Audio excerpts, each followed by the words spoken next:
Last video के and में हमने देखा था कि एंड्रॉयड किरण आखिरकार परफेक्ट सेल के खिलाफ लड़ने का फैसला करता है। किरण ने अपना पावर कोड निकाल दिया होता है ताकि वो एक ह्यूमन के तौर पे लड़ सके। ये किरण ने इसलिए किया होता है ताकि वो अपना अल्टीमेट मूव इस्तेमाल कर सके, जो कि होता है अल्टीमेट कायोकेन। कायोकेन का इस्तेमाल करते ही हम देखते हैं कि किरण की ताकत बहुत तेजी से बढ़ने लग जाती है। किरण की ताकत की वजह से पूरी धरती कांप रही होती है और हम देखते हैं कि सेल भी हल्का सा घबराने लग जाता है। किरण का पावर अप इतना जबरदस्त होता है कि हम देखते हैं कि सेल अपने आप को बचाने की कोशिश कर रहा होता है। सेल को लग रहा था कि किरण के ह्यूमन के तौर पे लड़ने की वजह से उसकी ताकत कम हो जाएगी, पर किरण के कायोकेन का इस्तेमाल करने के बाद हम जब किरण को देखते हैं तो ये बात क्लियर हो जाती है कि किरण की ताकत पहले के मुकाबले बहुत ज्यादा बढ़ चुकी है और शायद ड्रैगन बॉल के पूरे मल्टीवर्स में हमने किरण के इससे पावरफुल वर्जन को नहीं देखा है। कायोकेन का इस्तेमाल करने के बाद किरण पूरे तरीके से लड़ने के लिए तैयार लग रहा होता है और हम देखते हैं कि वो एकदम से अटैक करने के लिए परफेक्ट सेल की तरफ बढ़ता है। परफेक्ट सेल किरण की ताकत को देख के हल्का सा घबरा रहा होता है। सेल तक पहुंचकर हम देखते हैं कि किरण उसके चेहरे पे बहुत ही जबरदस्त पंच मारता है। सेल पीछे की तरफ जाके गिरने लग जाता है, पर हम जानते हैं कि कायोकेन इस्तेमाल करने वाले की स्पीड बहुत ज्यादा बढ़ जाती है और हम देखते हैं कि किरण सेल का पीछा करता है। अगले ही पल हम देखते हैं कि किरण सेल के सामने होता है और उसे एक और बहुत ही जबरदस्त पंच मारता है। परफेक्ट सेल इस वक्त किरण के अटैक्स को रोकने के लिए कुछ भी नहीं कर पा रहा होता और हम देखते हैं कि किरण के अटैक के बाद वो जमीन से जाके बहुत जोर से टकराता है। परफेक्ट सेल के जमीन से इतनी जोर से टकराने की वजह से पूरी जमीन चकनाचूर हो जाती है। सेल जमीन पे पड़ा हुआ दर्द से करारा होता है और हम देखते हैं कि किरण एक बार फिर से सेल तक पहुंच जाता है। किरण ने एक और बहुत ही पावरफुल पंच बना रखा होता है और हम देखते हैं कि जैसे ही वो सेल तक पहुंचता है वो सेल के चेहरे पे इस जबरदस्त पंच को जड़ देता है। इस पंच की वजह से सेल जमीन के अंदर गड़ जाता है और आसपास की सारी जमीन टूट जाती है, पर किरण बिल्कुल भी रुकता नहीं है। हम देखते हैं कि वो सेल को लगातार पंचेस मारे जा रहा होता है और सेल जमीन के अंदर गड़ता चला जाता है। हम देखते हैं कि सेल दर्द से करारा रहा होता है, उसका मुंह भी खून से लाल हो चुका होता है और इस वक्त वो खुद को बचाना तो दूर किरण के रास्ते से हट भी नहीं पा रहा होता। तभी हम देखते हैं कि परफेक्ट सेल पे अटैक करते करते किरण अपने हाथ में एनर्जी इकट्ठी करने लग जाता है और एकदम से किरण इस एनर्जी अटैक को परफेक्ट सेल पे शूट करता है। हम देखते हैं कि सेल बहुत दूर जाके गिरने लग जाता है। कुछ पलों के लिए परफेक्ट सेल का कहीं पर भी नामो निशान नहीं दिख रहा होता, पर तभी बहुत ही जबरदस्त धमाके की आवाज आती है। तभी हम देखते हैं कि किरण भी दर्द से करारा रहा होता है। उसने सेल के खिलाफ काफी सारी ताकत का इस्तेमाल कर लिया है, पर किरण जानता है कि वो इस वक्त बैटलफील्ड पे इकलौता वॉरियर बचा है। कोटेन की हालत बहुत ज्यादा खराब है। वो ये बात भी जानता है कि उसने एक छोटे से बच्चे पे काफी सारी जिम्मेदारी डाल दी थी, इसीलिए किरण फैसला कर लेता है कि इस लड़ाई को उसे ही खत्म करना होगा। तभी हम लोग एक बारी फिर से कामी लुकआउट पर आते हैं। किरण को जीतता हुआ देख के पुआर काफी ज्यादा एक्साइटेड हो जाती है। वो बोलती है किरण तो कमाल का है, वो पक्का इस लड़ाई को जीतने वाला है, उसने सेल को अपने कब्जे में कर लिया है। ऑक्स किंग बोलते हैं ये तो कमाल की बात है। तभी मास्टर रोशी बोलते हैं हाँ, फिलहाल के लिए तुम ये कह सकते हो। बुल्मा बोलती है क्या, आपका इससे क्या मतलब है?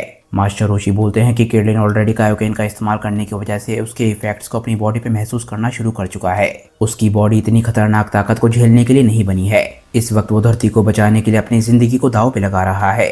असली सवाल ये है कि वो ये कितने लंबे समय तक कर पाएगा, इससे पहले कि उसकी बॉडी जवाब दे दे। तभी हम लोग लड़ाई पर वापस आते हैं। हम देखते हैं कि कुछ दूरी पे बहुत ही खतरनाक एनर्जी का इस्तेमाल हो रहा होता है और जानवर अपनी जान बचाकर वहां से भाग रहे होते हैं। इस एनर्जी के नजदीक आने पर हम देखते हैं कि यह है किरण और परफेक्ट सेल। किरण ने अभी सेल को किक मारी होती है। इसके बाद हम देखते हैं कि वो सेल को लगातार पंचेस मारने लग जाता है। हम देखते हैं कि सेल के सर का एक हिस्सा भी टूट चुका होता है और तभी हम देखते हैं कि किरण सेल को बहुत ही जबरदस्त किक मारता है। सेल दर्द से करारा होता है, पर उसके चेहरे से ये बात क्लियर होती है कि उसे कुछ भी समझ नहीं आ रहा। सेल समझ नहीं पा रहा होता कि किरण एक ह्यूमन के तौर पे भी इतना ताकतवर कैसे हो सकता है। किरण ने एक बार फिर से सेल को किक मारने के लिए आगे बढ़ रहा होता है। तभी हम देखते हैं कि परफेक्ट सेल चिल्लाता है बहुत हो गया। तभी परफेक्ट सेल एकदम से किरण के पैर को पकड़ लेता है और उसे दूर फेंक देता है। सेल से अचानक से आए इस अटैक की वजह से किरण भी खुद को एकदम से संभाल नहीं पाता और पीछे जाके गिरने लग जाता है, पर यह ज्यादा लंबे समय तक नहीं होता। हम देखते हैं कि किरण जल्दी खुद को संभाल लेता है और बैक फ्लिप मार के एकदम से ही सेल की तरफ फिर से अटैक करने के लिए बढ़ता है। हम देखते हैं कि किरण इस बारी परफेक्ट सेल पे अपने घुटने से अटैक करने वाला होता है और जैसे ही वो परफेक्ट सेल तक पहुंचता है हम देखते हैं कि वो अपने घुटने को बहुत ही जबरदस्त तरीके से परफेक्ट सेल के चेहरे पे जड़ देता है। हम देखते हैं कि सेल के मुंह से खून भी निकलता है और वो दर्द से कर्राने लग जाता है। इस अटैक की वजह से परफेक्ट सेल पीछे की तरफ जाके नहीं गिरा होता, यानी कि पूरा इम्पैक्ट उसके गर्दन पर आया है। तभी किरण एक बारी फिर से परफेक्ट सेल के चेहरे पे किक मारता है और हम देखते हैं कि सेल एकदम से हवा में उड़ जाता है। सेल इस वक्त किरण के लिए बस एक पंचिंग बैग की तरह लग रहा होता है। वो अपने आप को बचाने के लिए कुछ भी नहीं कर पा रहा होता। हम देखते हैं कि किरण एक बारी फिर से पावर अप करता हुआ चिल्लाता है और परफेक्ट सेल के पेट में बहुत ही जबरदस्त किक मारता है, पर इस बारी परफेक्ट सेल से कोई भी रिएक्शन नहीं आता ऐसा लगता है कि वो एक पल के लिए बेहोश हो गया हो। हम देखते हैं कि सैल जमीन से जाके टकराते हुए एक चट्टान से जाके टकराता है। सैल के चट्टान से टकराने की वजह से वो चट्टान भी चकनाचूर हो जाती है। हम देखते हैं कि ये अटैक करने के बाद क्रिलिन अपनी जगह पे खड़ा रहता है और परफेक्ट सैल की बॉडी मलबे के अंदर पड़ी हुई होती है। हम देखते हैं कि क्रिलिन की पूरी बॉडी कपकपा रही होती है। ये बात क्लियर होती जा रही होती है कि क्रिलिन की बॉडी कभी भी जवाब दे सकती है। तभी हम देखते हैं कि परफेक्ट सैल को एकदम से होश आ जाता है। वो एकदम से चिल्लाता है, तुम्हारी ये करने की हिम्मत कैसे हुई बेवकूफ। सैल इतनी बुरी तरीके से पिटने की वजह से बहुत ज्यादा गुस्से में आ गया होता है। सैल के अंदर से भी बहुत ही पावरफुल एनर्जी निकल रही होती है। पर तभी हम देखते हैं कि सैल खुद को रीजनरेट करना शुरू कर चुका होता है। हम देखते हैं कि वो अपने सर को ठीक कर चुका होता है और धीरे धीरे करके रीजनरेट कर रहा होता है। सैल गुस्से में बोलता है कि तुम्हारी ये करने की हिम्मत कैसे हुई बेवकूफ इंसान, ये बर्दाश्त नहीं किया जा सकता। तभी हम क्रिलिन को देखते हैं। क्रिलिन की बॉडी बहुत बुरी हालत में होती है और उसकी बॉडी बहुत बुरी तरीके से कपकपा रही होती है। क्रिलिन बोलता है कि मैं बड़ी मुश्किल से खड़ा हो पा रहा हूँ, मुझे इस लड़ाई को जल्दी खत्म करना होगा। तभी हम देखते हैं कि सैल इंस्टेंट ट्रांसमिशन का इस्तेमाल करने वाला होता है।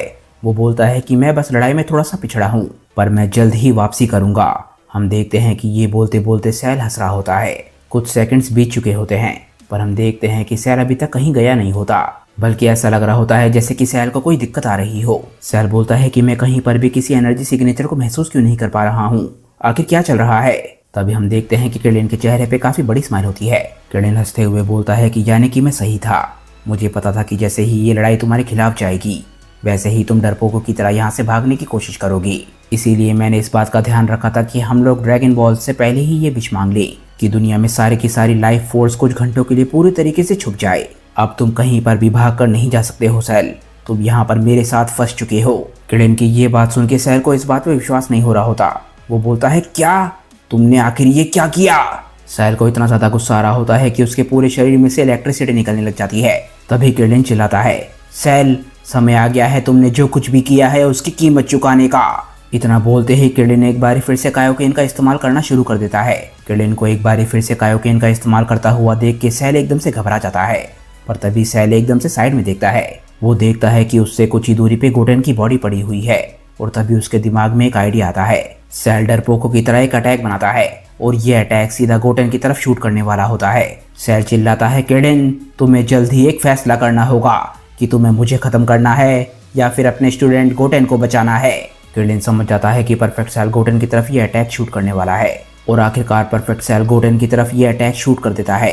पर यह फैसला क्रिलिन के लिए बिल्कुल भी मुश्किल नहीं होता। हम देखते हैं कि क्रिलिन गोटेन का नाम चिल्लाता है और एकदम से उसकी तरफ उसे बचाने के लिए भागता है। गोटेन की हालत इतनी ज्यादा खराब है कि वो इस वक्त खुद को बचाने के लिए कुछ भी नहीं कर सकता। पर गोटेन का मास्टर यानी कि क्रिलिन कायोकेन का इस्तेमाल करने की वजह से परफेक्ट सैल के अटैक को रोकने के लिए सही समय पे गोटेन के सामने पहुंच जाता है।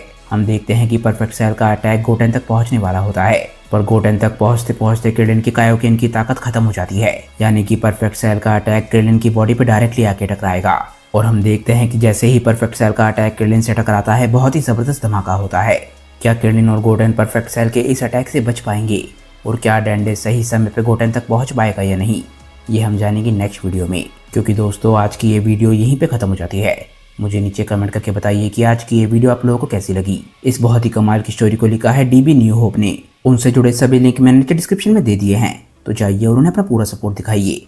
अगर आपको आज की वीडियो अच्छी लगी हो तो वीडियो को लाइक करना बिल्कुल मत भूलिएगा। मैं मिलता हूँ आप लोगों को अपनी नेक्स्ट वीडियो के साथ। तब तक के लिए बाय दोस्तों और थैंक्स फॉर वॉचिंग।